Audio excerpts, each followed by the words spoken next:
Ruth Owen talks to Kat Watkins, disability campaigner, about her vision for Leonard, Cheshire. How have you found your first 3 months in post, and what do you hope to achieve in the next 3 months? Well, how have I found the first 3 months? I found the first 3 months enjoyable, intense, interesting. I love working with the team, love working with the teams.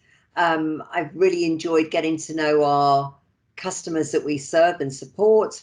And I've really enjoyed my virtual tours around some of our services. I've been on Change Makers, I've been on Can Do program. I mean, I've loved all of it. I've sat on the international, the wide team meeting there. So I've loved all of it. It's been super busy. I've had my first board meeting and I've had my first round of committee meetings leading into the board.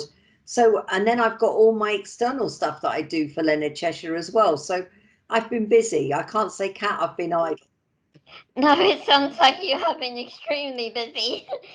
How do you see disabled people working together, and what kinds of change do you think this could bring? Well, I think disabled people have shown huge levels of resilience, prioritization. They have to manage their lives, logistic skills. If you think about our lives, we have to manage our lives from getting on a train to, getting your personal care, all sorts of things. And you think about all of those skills, how they could be translated into the world of work. And you think about if we pulled all of those skills together, how could we change the world? We could, couldn't we? Yeah, Because definitely. we're little managers of our own little areas, aren't we? Yeah, that's what I'm intending to do, change the world, Love but it. slowly.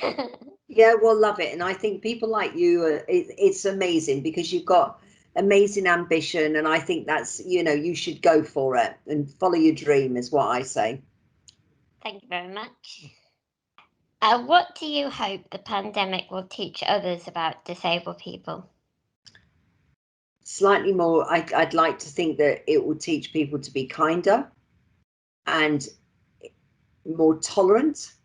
And I think recognize that the pandemic has been the world that people have lived in through COVID is what disabled people live in most of the time. Isolation, not being able to access things, not being able to do things alongside their friends and family.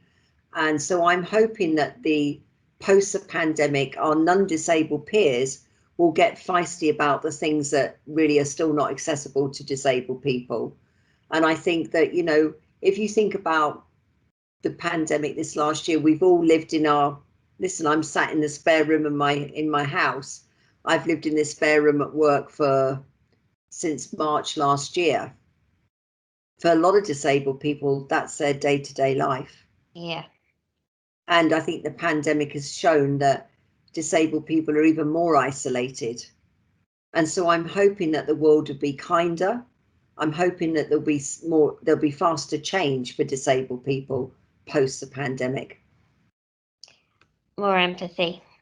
Yeah, absolutely. That would be very nice. It would be nice. And listen, it doesn't cost anything to show kindness and empathy to anybody, does it? No, it doesn't. Not at all.